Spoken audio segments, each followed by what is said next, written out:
Hello to everyone. This video I'm going into is in reference to, the so-called lie that people believe that Jacob is considered the deceiver, um, due to him getting the birthright from his eldest brother Esau.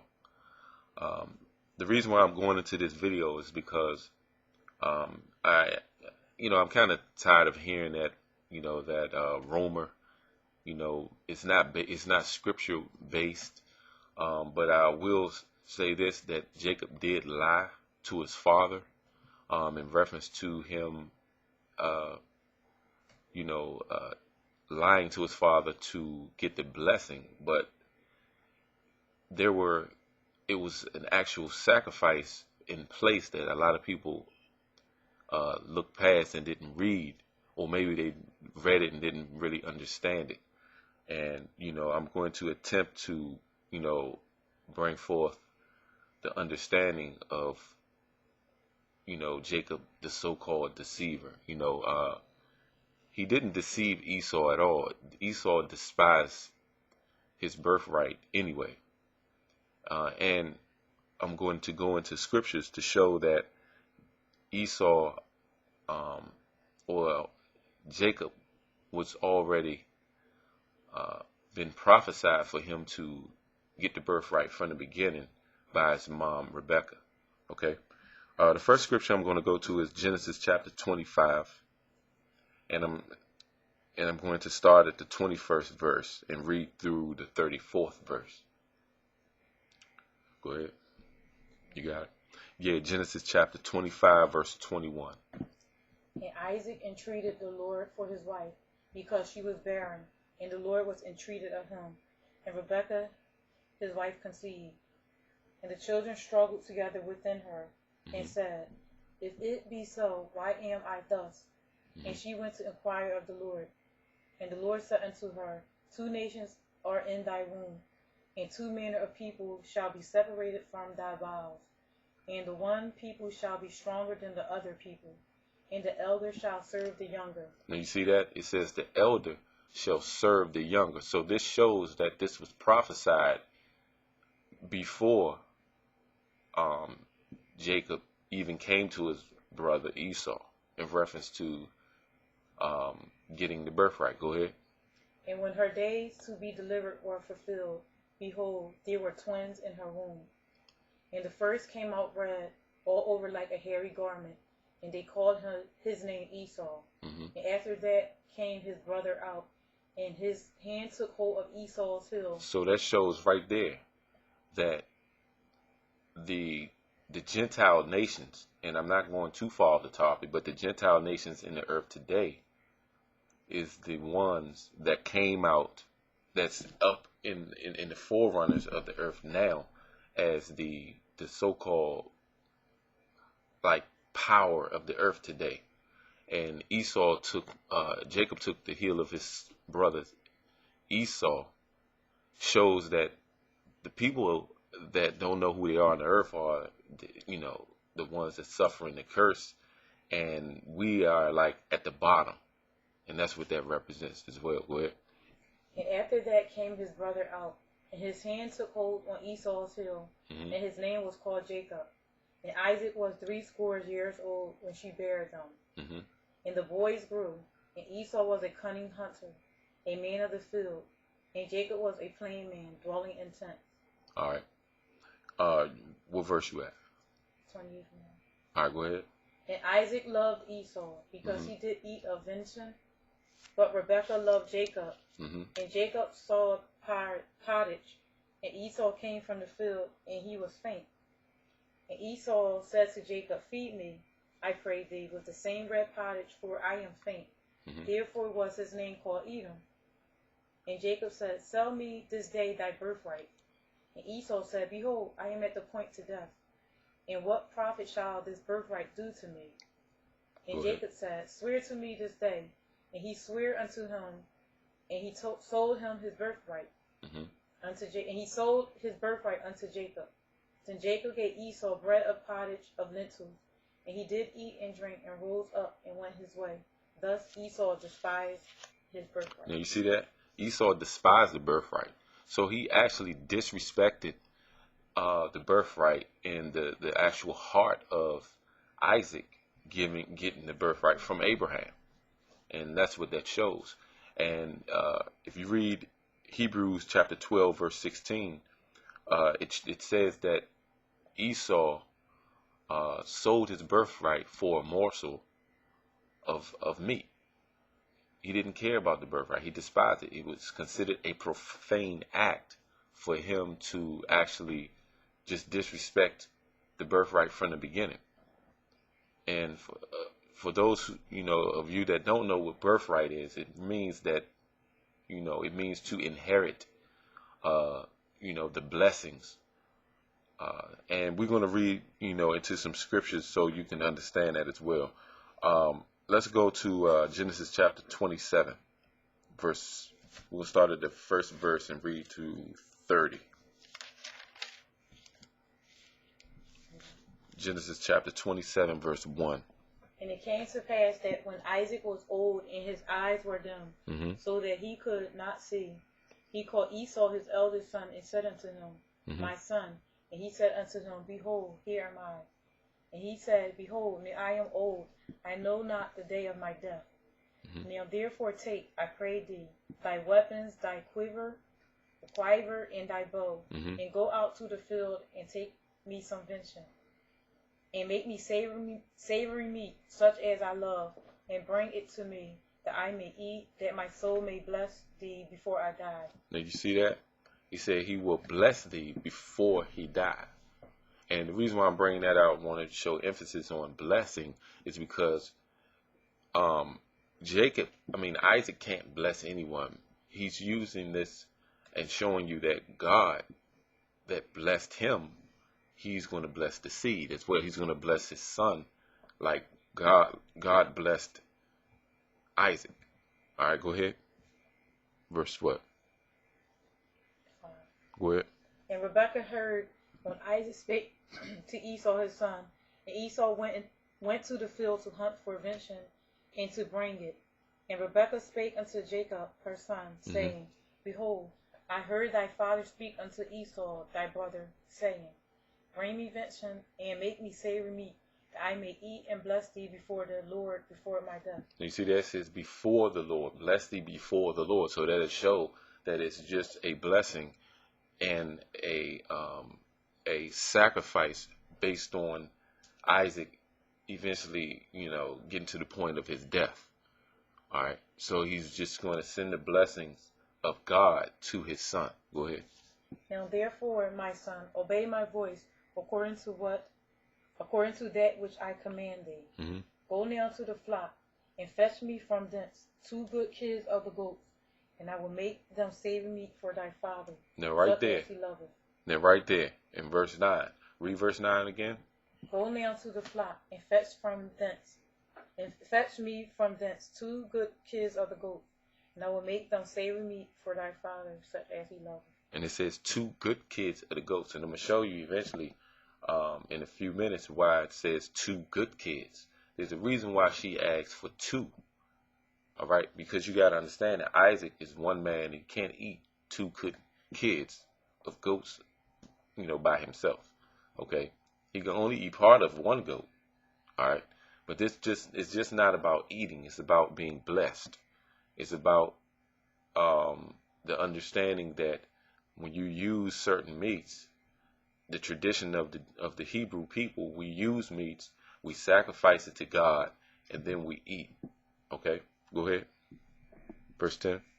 And thou shalt bring it to thy father, that he may eat, and that he may bless thee before his death. Now he's going to bless he's going to bless Jacob before his death, because that's the tradition of how the Hebrew people do it.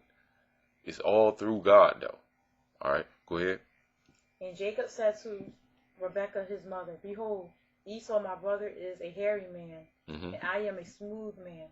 My father peradventure will fill me, and I shall seem to him as a deceiver, and I shall bring a curse upon me, and not a blessing. So he's saying that he shall seem like a deceiver. Now this is what people run and just go after and not reading the rest of the whole, not reading other scriptures to get the full understanding. All right, you got to understand that he will seem as a deceiver, which means he don't want to go through this. All right, but he's being, used. He's told to do this by his mom. Go ahead, read verse 13. And his mother said unto him, Upon me be thy curse, my son. Only obey my voice, and go fetch me them. And he went and fetched and brought them to his mother. And his mother made savory meat, such as his father loved. And Rebekah took goodly raiment of her eldest son Esau, which were with her in the house, and put them upon Jacob her younger son. And she put the skins of the kids of the goats upon his hand, and upon the smooth of his neck. All right, now I want you to really realize what's going on here. Every time man fall, like when you go to Adam and Eve and you read the fall of man, you will see that God clothed man with skins, okay, and clothed man. This represents here that man is being clothed by God, because that's just the way the Most High deals with man. Okay. Another thing, this is going to bring out that if Jacob is a deceiver, and you don't read anywhere else in the Bible where Jacob repented for his sins, then there's a problem. So we have to realize that when God move or do things, he don't use a man that's being evil to bring forth his will. Only Satan does that.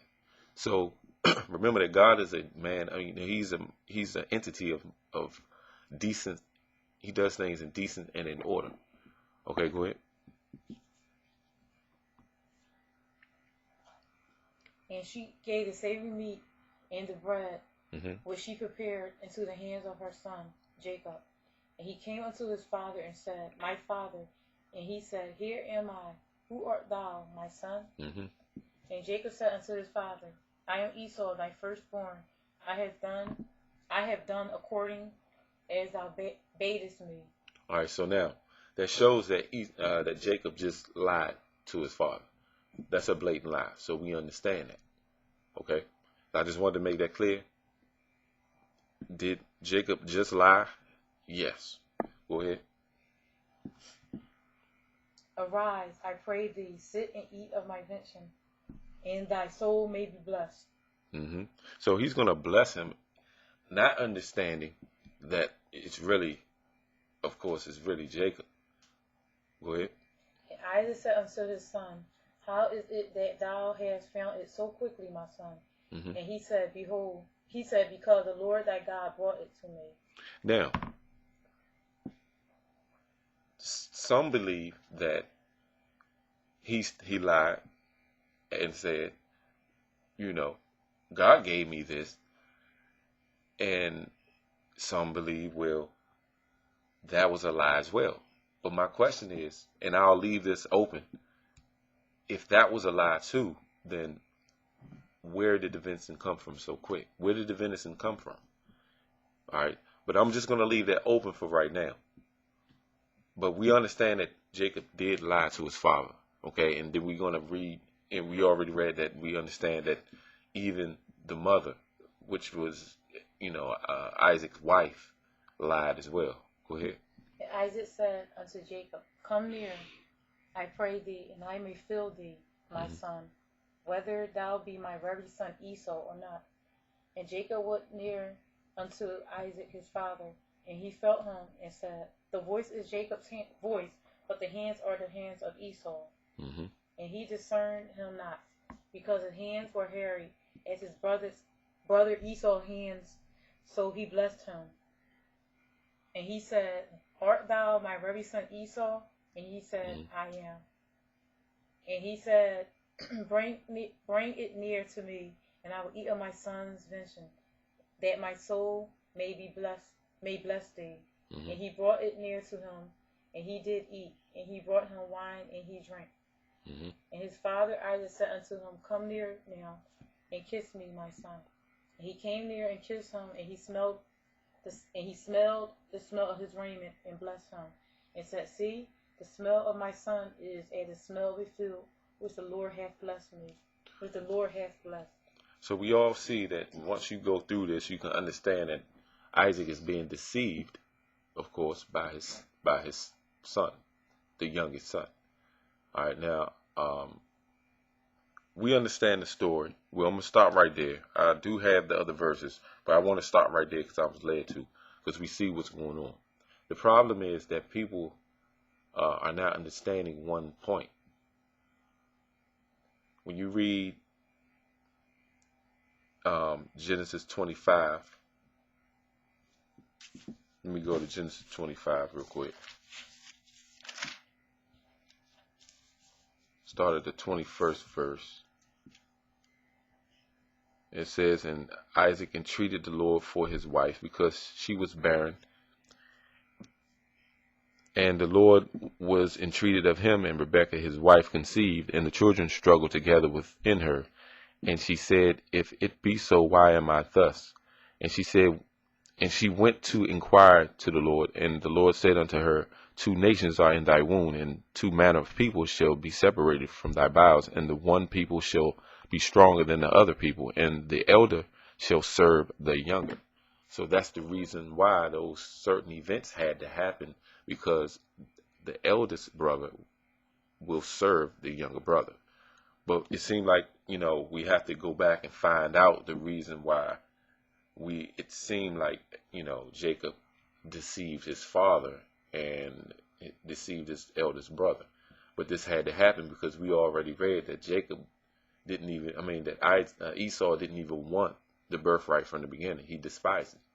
So God had to use the younger brother. Okay. All right. Another thing I want to show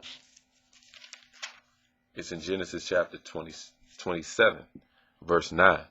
It says, Go now to the flock. Now, this is where his mother, Rebekah, told him to go fetch 2 kids of the goat. This represents them being, this represents an atoning sacrifice, not just something to eat. And you got to understand when it says 2 good kids of the goat. Let's read it. Genesis 27, verse 9.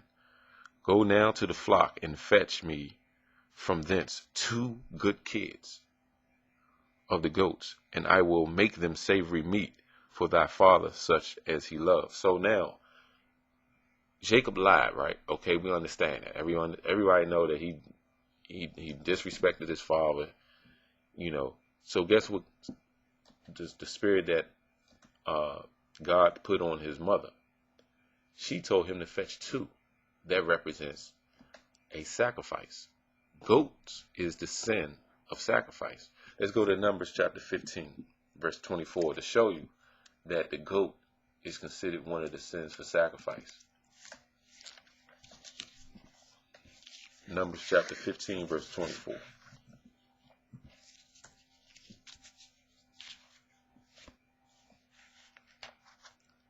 See, go ahead. Then it shall be, if aught be committed by ignorance, without the knowledge of the congregation, that all the congregation shall offer 1 young bullock for a burnt offering, for a sweet savor unto the Lord, with his meat offering and his drink offering, according to the manner, and 1 kid of goats for a sin offering. So we see that I just use this scripture as an example to show you that the goat is considered, the kid goat is considered a sin offering. When you read in the Levitical law, it'll tell you that as well. So when you see 2 good kids of the goats, that shows, remember that there wasn't any law written in Genesis.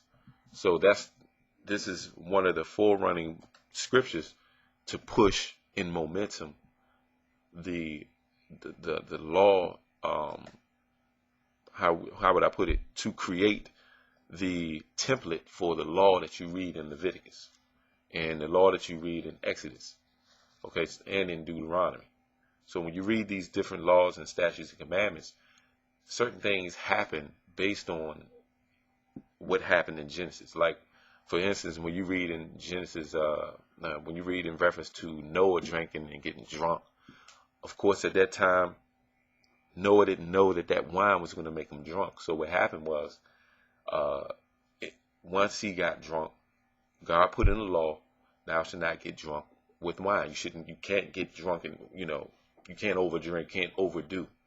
Of course, at that time, like I said, I don't see any scriptures that say that Noah knew that the wine was going to make him drunk. We got to go by what we see.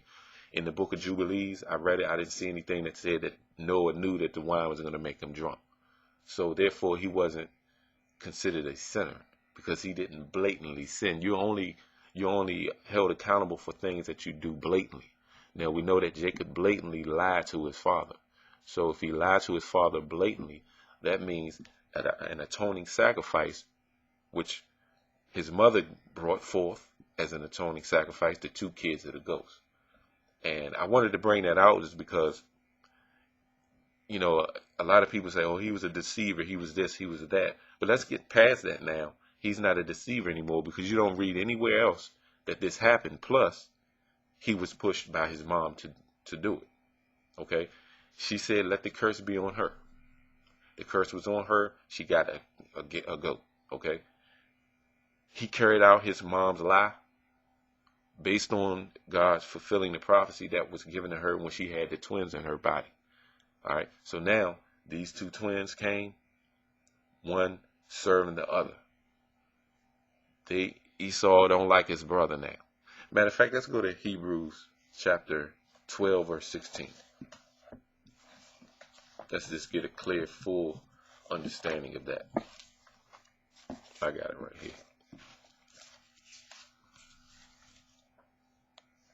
Hebrews chapter 12, verse 16. Lest there be any fornicator or profane person as Esau, who for one morsel of meat sold his birthright. See, for one morsel of meat sold his birthright. And that shows you the spirit of Esau in the earth today. They're all about money, finances, goods, land. And when you read the attributes of Esau, you will find out that he's a cunning hunter. He's a vagabond. He don't have any land, so he devour everywhere he go. They exalt themselves as the eagle. All right, and that's just the way it is. It was prophesied to happen that way. Okay. This is a short video. Leave your feedback. I just wanted to make this, a video based on, just the understanding of the Bible. I mean, we have a lot of different beliefs on this, and I believe that I'm being led to see certain things that a lot of people overlook. I'm not better than anyone. I actually got some confirmation first before I came out with this video. Like, again, this is my life, and, I like making videos now, and it's tough. I don't like talking on the videos much. And, it's just something that I got to do. I'll be putting up another video in reference to the star that was seen, Christ star that was seen. Huh? Yeah, his Christ star that was seen in the east. I'm going to go into a video in reference to what are the other stars, what do they represent. Okay, we understand that, through studying about, like Satan, his falling angels, you have those falling stars, and you have, the ones that still, in the miraculous airs. What do they represent as well? The ones that still, up in space. And I'm going to a video on that, on that perspective. All right. Be making up more videos. This is my life, and I'll be doing this for the rest of it.